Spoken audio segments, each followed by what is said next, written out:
Genesis 1. In the beginning, God created the heavens and the earth.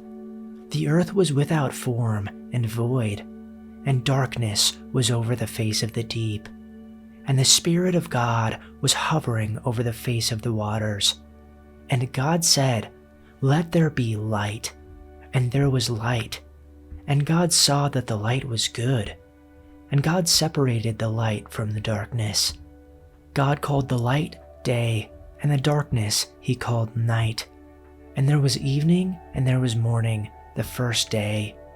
And God said, "Let there be an expanse in the midst of the waters, and let it separate the waters from the waters."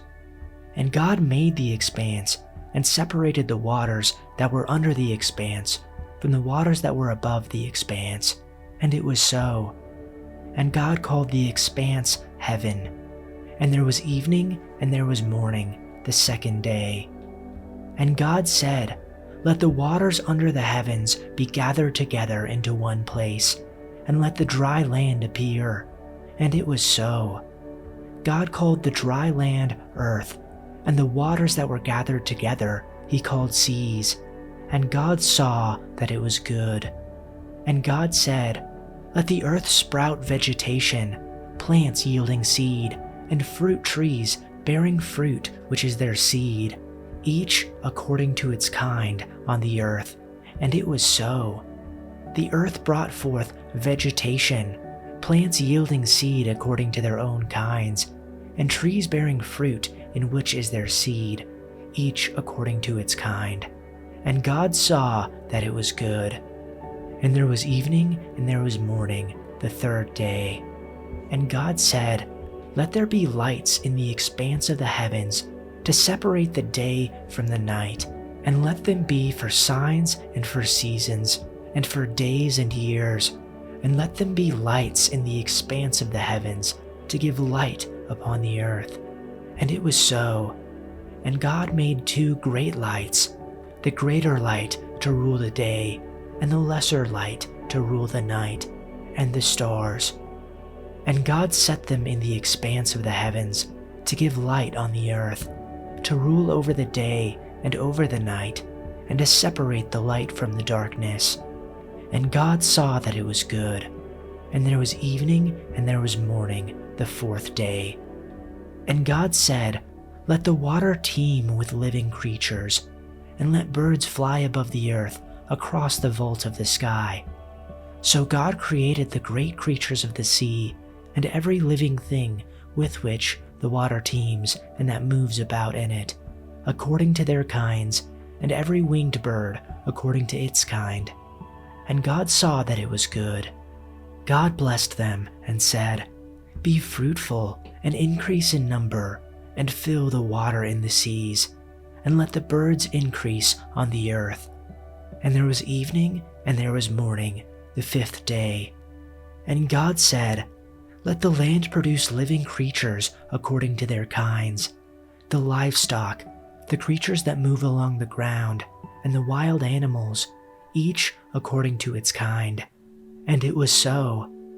God made the wild animals according to their kinds, the livestock according to their kinds, and all the creatures that move along the ground according to their kinds. And God saw that it was good.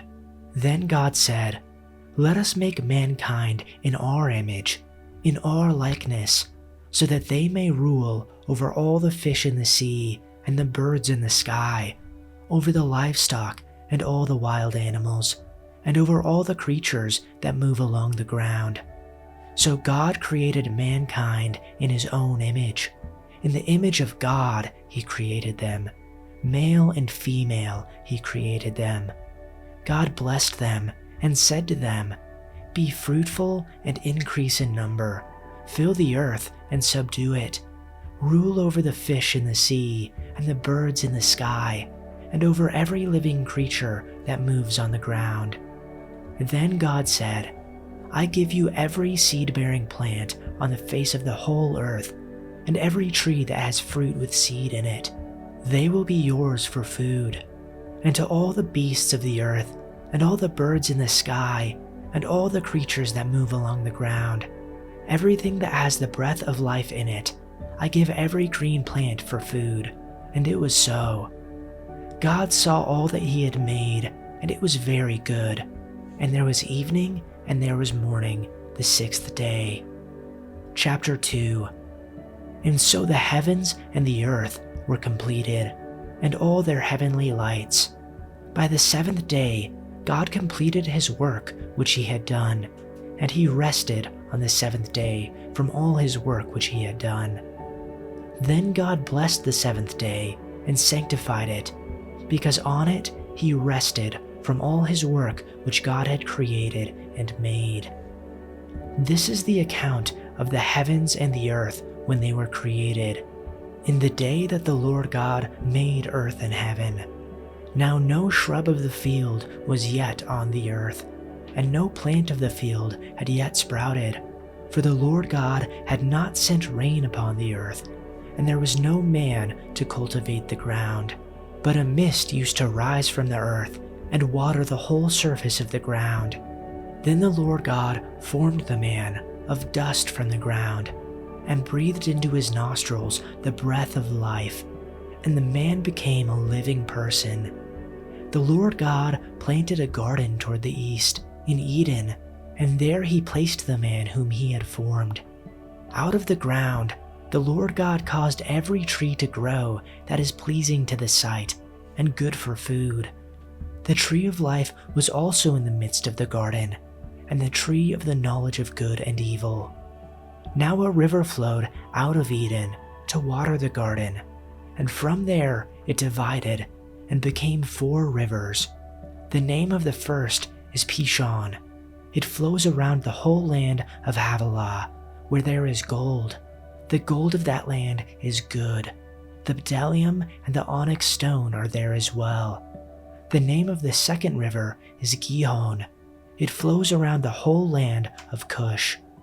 The name of the third river is Tigris. It flows east of Assyria. And the fourth river is the Euphrates.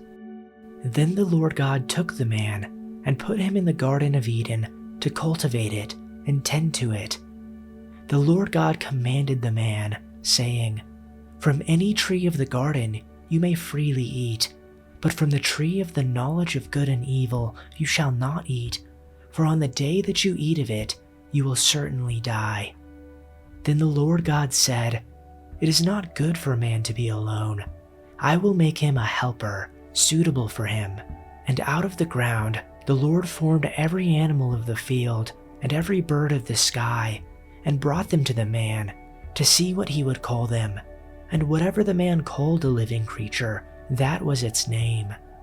The man gave names to all the livestock, and to the birds of the sky, and to every animal of the field. But for Adam there was not found a helper suitable for him.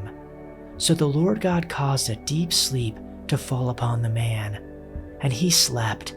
Then he took one of his ribs and closed up the flesh at that place. And the Lord God fashioned into a woman the rib which he had taken from the man, and brought her to the man. Then the man said, "At last, this is bone of my bones and flesh of my flesh. She shall be called woman, because she was taken out of man. For this reason, a man shall leave his father and mother, and be joined to his wife, and they shall become one flesh." And the man and his wife were both naked, but they were not ashamed. Chapter 3.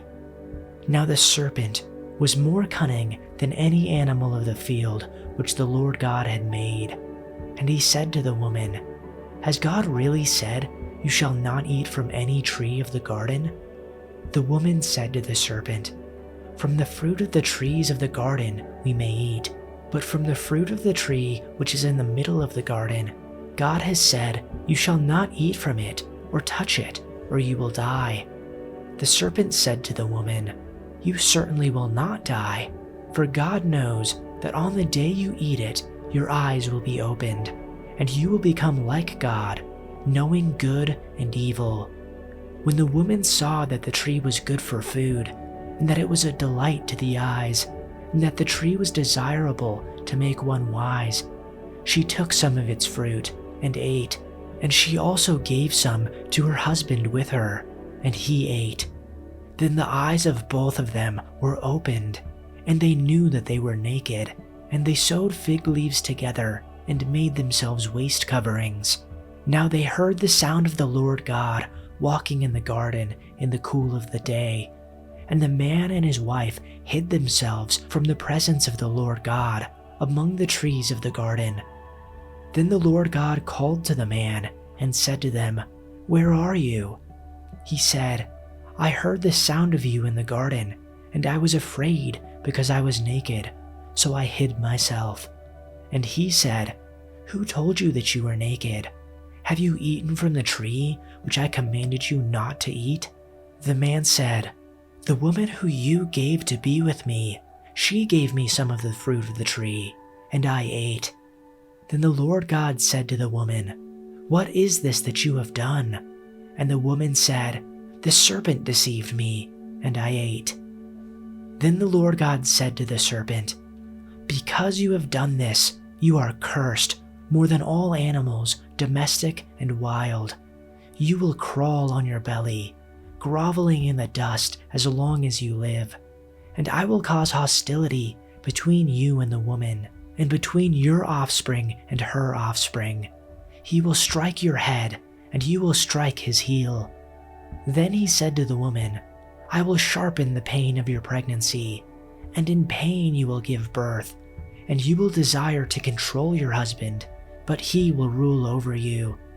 And to the man he said, "Since you listened to your wife and ate from the tree whose fruit I commanded you not to eat, the ground is cursed because of you. All your life you will struggle to scratch a living from it. It will grow thorns and thistles for you, though you will eat of its grains. By the sweat of your brow will you have food to eat, until you return to the ground from which you were made. For you were made from dust, and to dust you will return." Then the man Adam named his wife Eve, because she would be the mother of all who live. And the Lord God made clothing from animal skins for Adam and his wife.